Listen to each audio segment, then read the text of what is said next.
Hello दोस्तों, आज की वीडियो में हम बात करेंगे राइट्स इशू क्या होता है, राइट्स एंटाइटलमेंट क्या होता है, इनमें डिफरेंस क्या है और राइट्स एंटाइटलमेंट या इशू इसका पर्पस क्या है, यानी ये किस वजह से एग्जिस्ट करता है।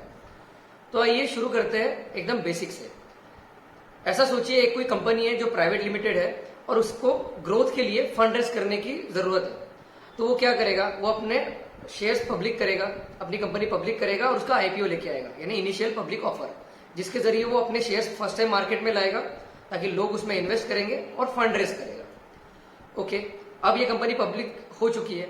आज से कुछ टाइम बाद अगर इस कंपनी को लगता है कि हमको फिर से फंड रेज करना है, तो अब ये क्या कर सकते हैं, ये एक ला सकते हैं एफपीओ, यानी फॉलो ऑन ऑफर। इसका मतलब ये फिर से कुछ शेयर्स मार्केट में लाएंगे, बट ये फर्स्ट टाइम नहीं है, इसलिए इसको आईपीओ नहीं कहेंगे, एफपीओ कहेंगे, और वापस से कुछ फंड रेज करेंगे और उनको जो भी करना है उस फंड से जो भी ग्रोथ करना है वो करेंगे। लेकिन इन दोनों चीजों के बीच में और एक चीज आती है, दैट इज राइट्स इशू। ये क्यों है? क्योंकि जब कभी एफपीओ आएगा तो जो एग्जिस्टिंग इन्वेस्टर है वो क्या कहेंगे कि उनकी कंपनी से वो कहेंगे कि अगर आपको पैसे की जरूरत थी, फंड की जरूरत थी, तो आपने हमको बोलना चाहिए था। Being an existing investor of that company, हमको थोड़े राइट्स या बेनिफिट्स होने चाहिए कि हमको प्रायोरिटी मिलनी चाहिए कि अगर आपको कुछ भी फंड रेज करना है तो आप पहले हमारे पास आइए, ना कि नए लोगों के पास डायरेक्टली चाहिए। क्योंकि एफपीओ एग्जिस्टिंग इन्वेस्टर या नॉन एग्जिस्टिंग इन्वेस्टर दोनों भी उसमें इन्वेस्ट कर सकते हैं।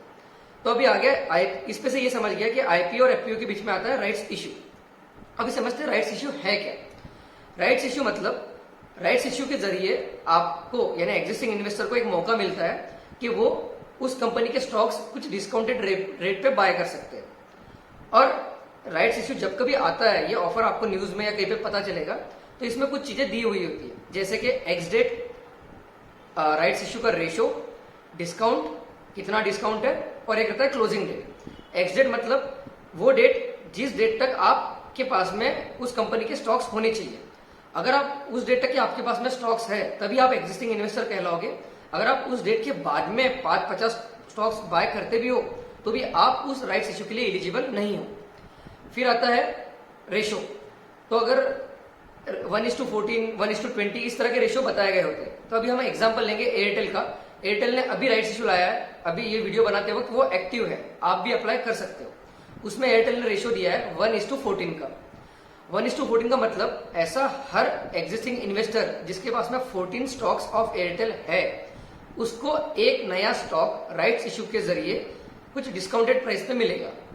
तीसरा फैक्टर आता है डिस्काउंट। कितना डिस्काउंट? तो एयरटेल के एग्जांपल में उन्होंने कहा है अराउंड 25% डिस्काउंट। और लास्ट पैरामीटर आता है क्लोजिंग डेट।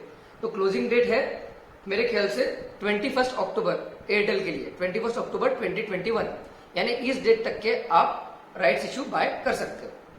अब जानते हैं इसकी प्रोसेस क्या है। तो राइट्स इशू डायरेक्टली नहीं दिया जाता। राइट्स इशू के लिए पहले और एक चीज आती है, उसे हम कहते हैं राइट्स एंटाइटलमेंट।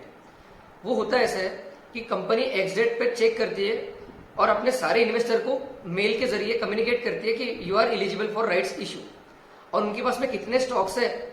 फॉर एग्जांपल, जैसे मैंने आपको रेशियो 1:14 बताया था, तो ऐसा जो कोई इन्वेस्टर होगा जिसके पास में 14 स्टॉक्स है एयरटेल के, उसको एक राइट्स एंटाइटलमेंट मिल जाएगा। जिसके पास में 140 स्टॉक्स है उसको 10 एंटाइटलमेंट मिल जाएंगे। एंटाइटलमेंट मतलब एक कूपन। अच्छा, 14 के लिए 140 के लिए 10, ये किस पे से डिसाइड हुआ? जो मैंने रेशियो बताया था आपको उसके हिसाब से ये डिसाइड होता है। हर कंपनी के लिए अलग हो सकता है, बट मैं एयरटेल के एग्जांपल में 1:14 लेके चल रहा हूं। अब ये है राइट्स एंटाइटलमेंट। तो राइट्स एंटाइटलमेंट को आप समझने के लिए ऐसा सोचिए, ये एक कूपन है जो हर एग्जिस्टिंग इन्वेस्टर को दिया जाता है, और वो कूपन का यूज करके वो डिस्काउंटेड प्राइस पे राइट्स इशू ले सकते हैं। तो अज्यूम कीजिए मेरे पास में 140 स्टॉक्स है एग्जिस्टिंग एयरटेल के, तो मुझको 10 राइट्स एंटाइटलमेंट मिलेंगे। कहाँ पे? मेरे डीमैट अकाउंट में आ जाएंगे, और मुझको उसके लिए मेल भी आ जाएगा। मेल से कम्युनिकेट किया जाएगा और बोला जाएगा कि इस डेट के पहले यानी क्लोजिंग डेट के पहले आप चाहो तो राइट्स एंटाइटलमेंट का यूज करके आप उतने राइट्स इशू बाय कर लीजिए, यानी उतने शेयर्स ले लीजिए। और एयरटेल ने डिस्काउंट दिया है 25% का।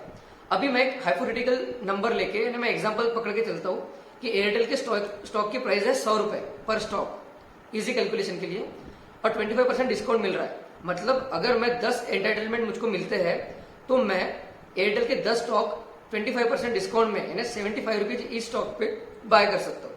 यानी मुझको सीधा सीधा 25% प्रॉफिट मिल जाएगा, राइट।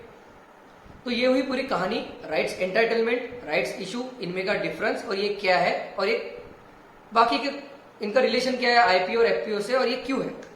अभी आती है एक मजेदार बात, अगर मुझको राइट्स एंटाइटलमेंट मिलते हैं किसी पर्टिकुलर कंपनी के, यानी एयरटेल के पकड़ के चलो, बट मुझको एयरटेल के नए स्टॉक्स लेने में या राइट्स इशू लेने में कोई इंटरेस्ट नहीं है, तो क्या मेरे राइट्स एंटाइटलमेंट ऐसे ही बर्बाद हो जाएंगे, यानी यूजलेस, आए, एक्सपायर हो गए, चले गए? तो नहीं, इसमें भी एक प्रोविजन आपको दिया गया है। वो प्रोविजन ऐसे समझ लो, मेरा एक दोस्त है, उसको एयरटेल के राइट्स इशू में बहुत इंटरेस्ट है, बट वो एग्जिस्टिंग इन्वेस्टर नहीं है, इसलिए उसको कोई राइट्स एंटाइटलमेंट नहीं मिले, बट मुझको मिले हैं और मैं इंटरेस्टेड नहीं हूं कि राइट्स इशू लूं। तो एक प्रोविजन है जिसके जरिए मैं अपने राइट्स एंटाइटलमेंट मेरे किसी फ्रेंड को या किसी दूसरे ट्रेडर को, इन्वेस्टर को सेल कर सकता हूं। तो जनरली होता है ऐसे कि समझ लो मैंने for each rights entitlement 5 rupees उसको चार्ज किया, यानी मैंने 5 रुपीज पर राइट्स एंटाइटलमेंट पे मेरे राइट्स एंटाइटलमेंट सेल कर दिए। अभी एग्जाम्पल के तौर पे मेरे पास में 100 राइट्स एंटाइटलमेंट है और वो मैंने सेल आउट कर दिया, तो मुझको 500 रुपीज का मुनाफा हुआ, प्रॉफिट हुआ।